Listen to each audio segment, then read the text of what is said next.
Okay, so I've been doing a lot of work on myself recently, and I wanted to share something that I've noticed in myself. And I think a lot of people will relate with this. So I didn't realize how much of a huge part of my identity is, being the older sibling in my family and the first child.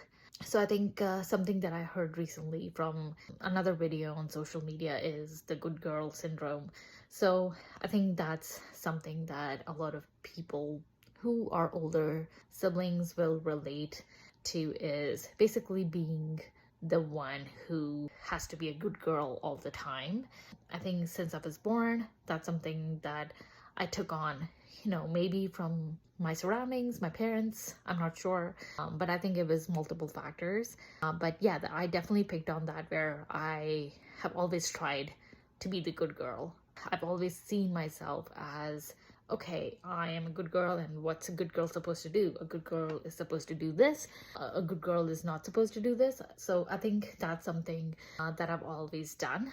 The second thing that I think the older siblings will also relate with is being the responsible one in the family. So I think I didn't realize how much responsibilities I was taking unconsciously.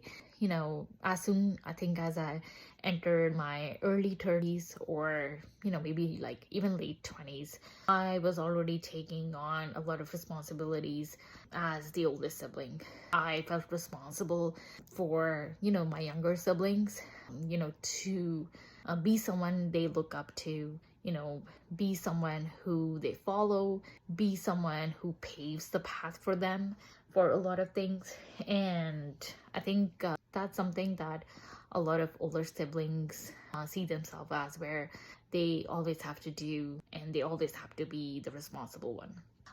The third thing is also a lot of struggles that I faced. So I think being the oldest sibling, you are the one who majorly, faces a lot of challenges and struggles. So, you are first for a lot of things in the family. So you have to fight for a lot of things with your family. And then the second or the third sibling, it gets easier for them. So it does get a bit tiring sometimes, I guess. And also, you feel a little bit jealous of other your younger siblings, where you're like, oh, like, this is so easy for you now, I had to fight for this. So I think, yeah, this is something that had a lot of impact on me, and I have been working on myself now, where I tell myself that, okay, I don't have to be responsible for everything in my family. I don't have to, be the one to fix everything or solve everything. I don't have to, be afraid of who I am, or, what I'm doing, or do something that means that, okay, my younger siblings might not think of me as inspiring or anything like that. But yeah, if your siblings in your family love you unconditionally, it wouldn't matter if you're the most responsible one or not. So yeah, if you're an older sibling, I think these are some things to reflect on, and hopefully you relate and resonate with this.